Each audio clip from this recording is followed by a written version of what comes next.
Buenas noches, vamos a empezar la clase de este día. Vamos a iniciar. La semana pasada no terminamos el capítulo que habla acerca de la conversión. Vamos a terminar este capítulo y vamos a empezar el capítulo de la justificación. Hay dos puntos que faltaron de la clase anterior. El primer punto es con respecto al tema de Cristo como objeto de la fe salvadora. Si se acuerdan, la semana pasada hablamos acerca de la conversión, del llamamiento y todas esas doctrinas. Y dentro de esos puntos está la fe salvadora, de dónde viene realmente la fe salvadora. Por eso en este punto nos recuerda el autor que es Cristo, el autor de la fe salvadora. O sea, es Cristo el único autor de la fe y de el único medio para obtener la fe y por lógica para obtener la salvación. Para reafirmar esta doctrina, nos podemos basar en dos textos. Los dos están allá en el Evangelio de Juan. El primero es muy conocido, Juan 3:16. De tal manera amó Dios al mundo que ha dado a su Hijo unigénito para que todo aquel que en él cree no se pierda, sino que tenga vida eterna. El segundo texto es Juan 6:40. Y esta es la voluntad del que me ha enviado, que todo aquel que ve al Hijo y cree en él tenga vida eterna. Y yo lo resucitaré en el día final. Tanto el primero como el segundo reafirma, como les dije hace rato, esa doctrina de Cristo como objeto de la fe salvadora, o Cristo como el único medio para obtener la salvación. No hay mucho de qué hablar con respecto a esta doctrina, con respecto a estos textos. Solamente el autor, como les dije, nos recuerda esa importancia de Cristo dentro de la obra de la salvación, que es es algo, o es una parte que no puede omitirse, ¿no? El segundo punto, el autor hace una pregunta. ¿Qué clase de arrepentimiento se menciona en Mateo 27:3? Entonces Judas, el que lo había entregado, viendo que era condenado, devolvió arrepentido las 30 piezas de plata a los principales sacerdotes y a los ancianos. El arrepentimiento de Judas desde el punto de vista humano, hay que subrayar esto. Estuvo bien, ¿sí? Pero desde el punto de vista bíblico y doctrinal, estuvo incompleto. Y eso nos hace recordar la clase anterior en donde estudiamos un poco acerca de esa fe incompleta o fe falsa que tienen algunas personas que se dicen ser cristianos. La Biblia nos enseña que el arrepentimiento está ligado con el cambio de actitud. Judas sí se arrepintió de recibir el dinero, pero le faltó más, le faltó cambiar más su actitud, su forma de ver las cosas. Si él hubiera cambiado completamente, no hubiera tenido ese final que tuvo, como leemos allá al principio de Hechos. También podemos comparar la traición de Judas con la traición de Pedro, para que nos demos cuenta esa gran diferencia que tuvieron esos dos discípulos. Los dos traicionaron a Jesús, uno de una forma, el otro de otra forma. Los dos se arrepintieron, sí, uno de una forma, en el caso de Judas, de una forma incompleta. Pedro cambió y se arrepintió de una forma completa. Lo vemos porque después él es parte del grupo de los apóstoles, él es parte de ese grupo de personas que fue escogida para que inicie el origen y el trabajo de la iglesia primitiva.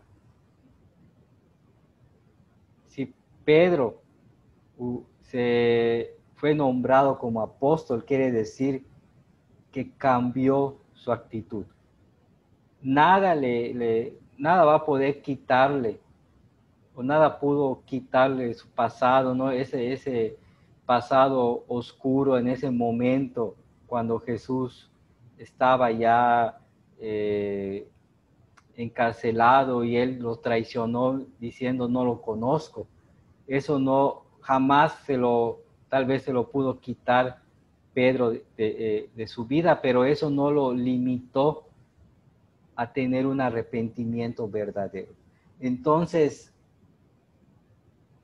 ¿qué clase de arrepentimiento se menciona en Mateo 27:3 con respecto al arrepentimiento que Judas tuvo?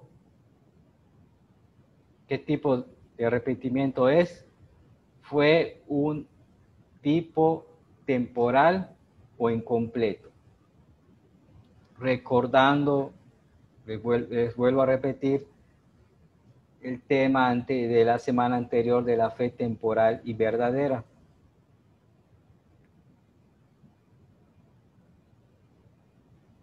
Con respecto al punto o al capítulo de la conversión,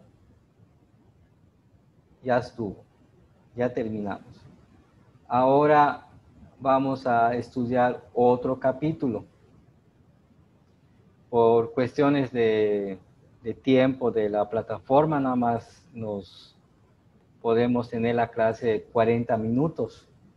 Pero pues ahora que tenemos la oportunidad de estar en Zoom otra vez, pues ya hay una mejor interacción. Así que los últimos 10 minutos más o menos va a ser para que me pregunten cosas referente a la clase. Pero bueno, capítulo de la justificación. Como introducción a este capítulo, vale la pena leer un texto de allá de Romanos.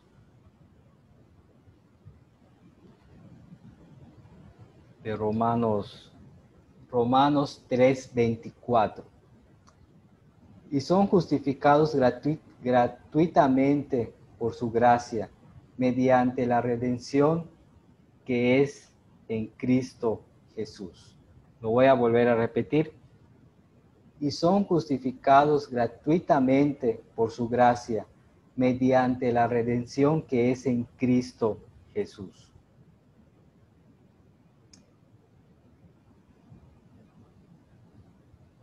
En dicho texto, el apóstol Pablo nos enseña en primer lugar que la justificación se nos da de una forma gratuita.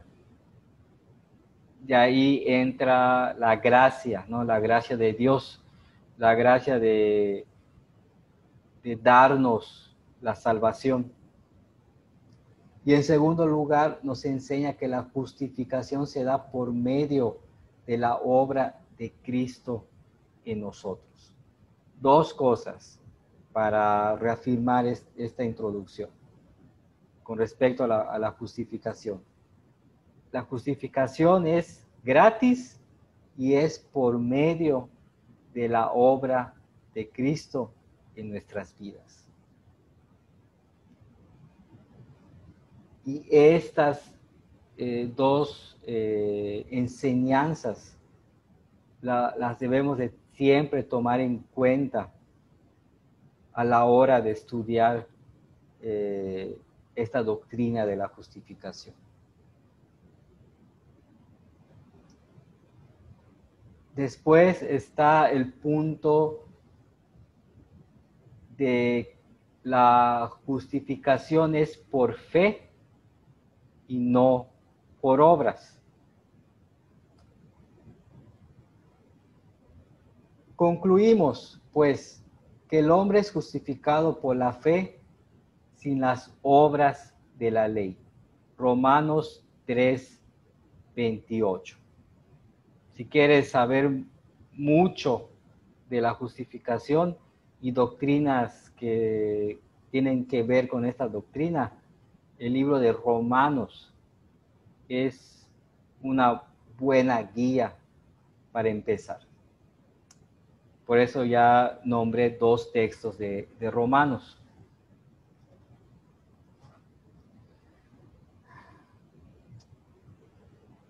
Ese es uno de los puntos en donde hay más controversia. ¿Qué es más importante o qué es lo que Dios quiere realmente? ¿La fe o las obras? ¿O quiere los dos o solo quiere uno? A veces no entendemos correctamente cuál debe ser nuestro punto de vista con respecto a esta pregunta, ¿no? De qué es importante, las obras por la fe, las obras, no, en la justificación por la fe, la justificación por las obras, o son las dos. ¿Cuentan o no cuentan las obras para los cristianos? También es una pregunta que muchos se hacen. Vamos a analizar el texto. ¿Qué les parece? El pacto de obras era basado en lo externo. Los que no saben el pacto, de qué se habla el pacto de obras, creo que hay que parar a la clase y ver los videos anteriores donde hablé acerca del pacto de obras. Los que ya lo saben, pues ya lo van a entender un poco mejor este punto. El pacto de obras era basado en lo externo, en obras y acciones que se tenían que ver para ser válidas o para no ser válidas también. Hasta cierto punto dichas obras realmente eran muy sencillas de realizar. El pacto de obras era el pacto en el cual se basaba todas las leyes del Antiguo Testamento. Y por ser un tipo de obra externo, se enfatizaba mucho los sacrificios y las ofrendas, porque era algo visible, algo que se veía, el sacrificio de los animalitos por pecados individuales o pecados grupales. Las ofrendas también se con las ofrendas también a veces se sacrificaba algún ser vivo o se daba alguna otra cosa, ¿no? Todo era externo, todo se tenía que ver. En el caso del pacto de la gracia, en el cual nosotros estamos, las obras sí siguen siendo importantes. Claro que sí. El que te diga que no, nada más se está confundiendo. Pero tanto los evangelios como las epístolas nos enseñan que ya no solo importa lo externo, sino también ahora ya importa lo interno. Lo que pensamos, lo que deseamos, lo que hay en nuestro corazón. Tanto la justificación como la salvación ahora es por la gracia, no es por obras.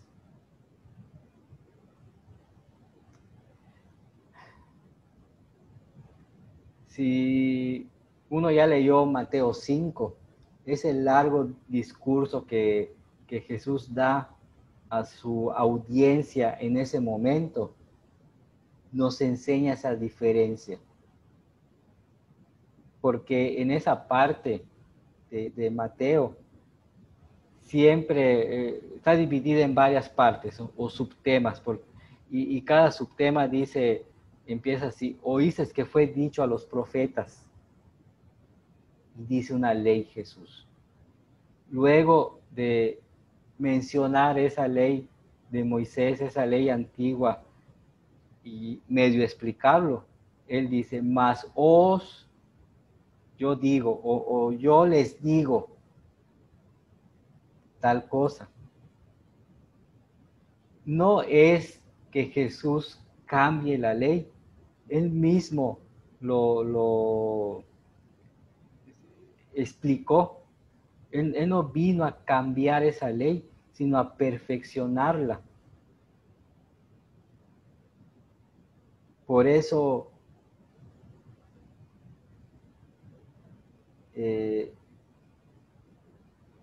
la justificación es por fe, la salvación es por fe, pero no porque sea por fe, las obras se dejan a un lado, no. Recordemos este texto que creo que está en Santiago, que dice: la fe sin obras es muerta.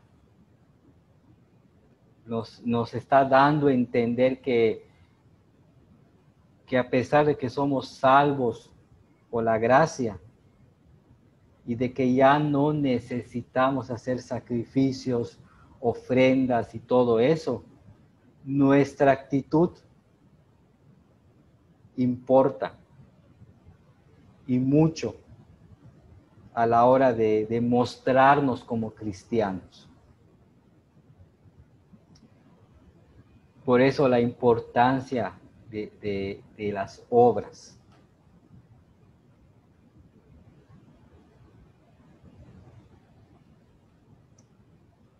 También otro punto importante es la justificación y el perdón de los pecados. ¿Qué tiene que ver la doctrina de la justificación por la fe con la doctrina del perdón de los pecados?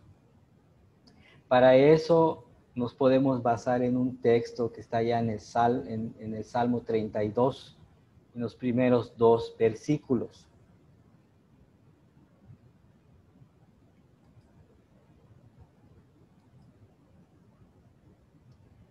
Dice así: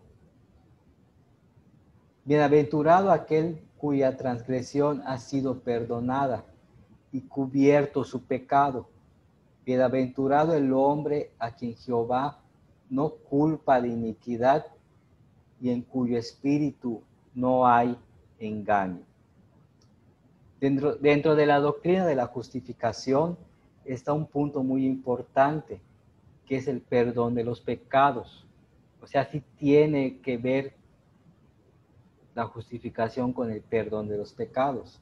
Cada uno de esos dos conceptos están unidos, van de la mano, ya que al justificarnos, Dios no solo hace eso, no solo hace la obra de la justificación, sino que también perdona nuestros pecados. Ya vimos lo que dice ahí el salmista, que nos enseña que el perdón de los pecados es algo que Dios manda y es bendición para la persona. Cuando dice bienaventurado el hombre, quiere decir feliz el hombre, alegre el hombre a quien Dios no culpa de iniquidad. O sea que trae bendición. El perdón de los pecados que viene con la justificación trae bendición y trae alegría a nuestras vidas. Pero el perdón de los pecados no quiere decir de que nosotros vamos a dejar de pecar. Dios perdona los pecados pasados, presentes y futuros. Pero eso no nos da acceso a pecar. Sí vamos a pecar, pero siempre debemos de buscar el huir del pecado. No porque seas justificado, no porque Dios te haya perdonado, salgas a la calle buscando cómo pecar. O empieces a pensar en cosas no gratas y cosas no adecuadas. Ya soy justificado, lo voy a hacer. No se nos es permitido hacer. Lo hacemos, sí, lo hacemos, pero no lo debemos de hacer y tenemos de buscar inclinarnos siempre más hacia Dios y menos hacia el pecado.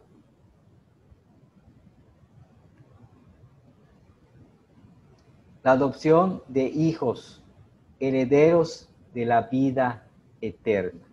Ese es el siguiente punto. Creo que sí da tiempo. Sí da tiempo.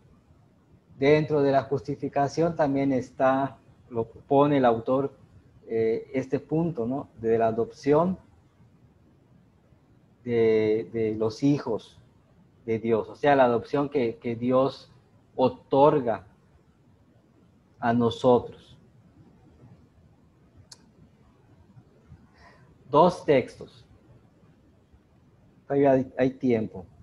8:30 terminamos y los que quieran preguntar lo pueden hacer, tienen la libertad de hacerlo. Juan 1:12. Mas todos los que lo recibieron, a quienes creen en su nombre, les dio potestad de ser hechos hijos de Dios. Juan 1:12.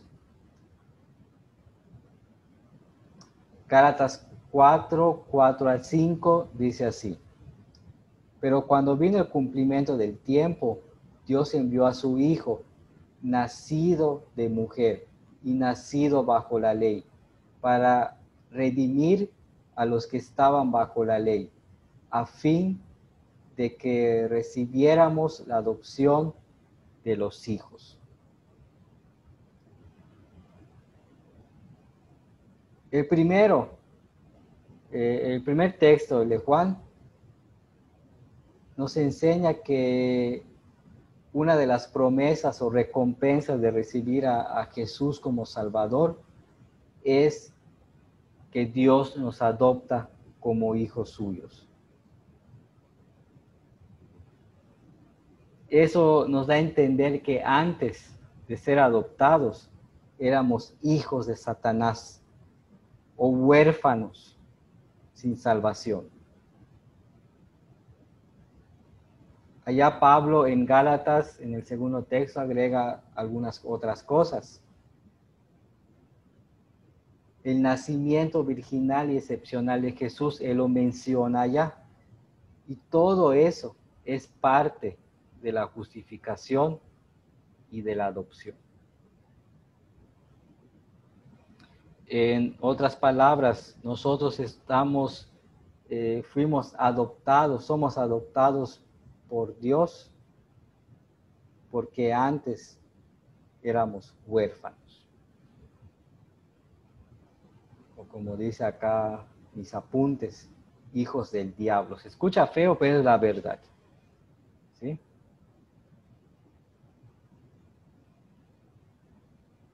La justificación basada en la justicia de Cristo. Tal vez este título está un poco complicado, pero vamos a explicarlo. Hay dos textos, el de Romanos 3, 21, 22. Pero ahora, aparte de la ley, se ha manifestado la justicia de Dios, testificada por la ley y por los profetas. La justicia de Dios por medio de la fe en Jesucristo, para todos los que creen en Él, porque no hay diferencia. Romanos 5, 18. Así que, como por la transgresión de uno vino la condenación a todos los hombres, de la misma manera, por la justicia de uno, vino a todos los hombres la justificación que produce vida. Vamos a explicarlo rápidamente. En el primer texto, el de Romanos 3, 21 al 22, Pablo nos enseña que la justicia de Dios inicia desde los principios de los tiempos y continúa y se perfecciona en Jesús. En el otro texto, igual de Romanos, pero en el 5:18, el apóstol Pablo agrega algo más, agrega la función de Jesús en el sentido de dar salvación y restauración, o arreglar, ¿no? Arreglar nuestra vida. Lo que el primer Adán no pudo hacer. En otras palabras, el primer Adán trajo pecado. El segundo Adán trajo salvación. En teología, estos términos se llama, o esta parte de la teología se llama el primer Adán y el segundo Adán. El primer Adán fue Adán, que vemos ahí en Génesis. Ya sabemos todo lo que hizo, ¿no? El segundo Adán es Jesús y viene a, como les dije hace rato, a restaurar o a arreglar no solamente nuestras vidas, sino todo lo que hizo mal el primer Adán.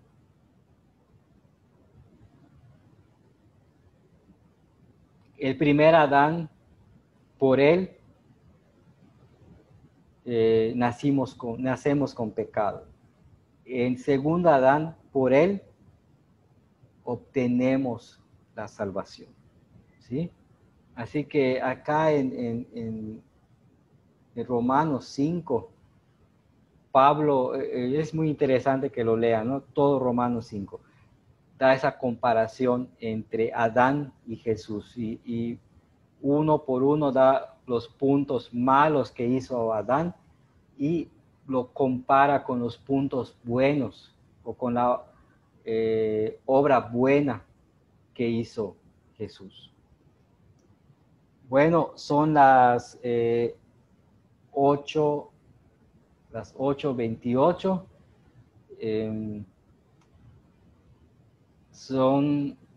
Ya es media hora de la clase. Este capítulo ya lo terminamos. La próxima semana vamos a empezar con el punto de la santificación y perseverancia. Veo que no se conectaron, no sé por qué no se conectaron, pero esta clase está grabada y posteriormente lo vamos a subir al Facebook para que Si por alguna razón no pudieron entrar acá en vivo, pueden verlo allá en la página del Facebook y pueden escribir allá sus preguntas. Ya que no hay preguntas, no hay más participantes, pues me despido, hermanos. Me dio gusto dar esa clase, pero también me inquieta saber el por qué no se conectaron. Ojalá que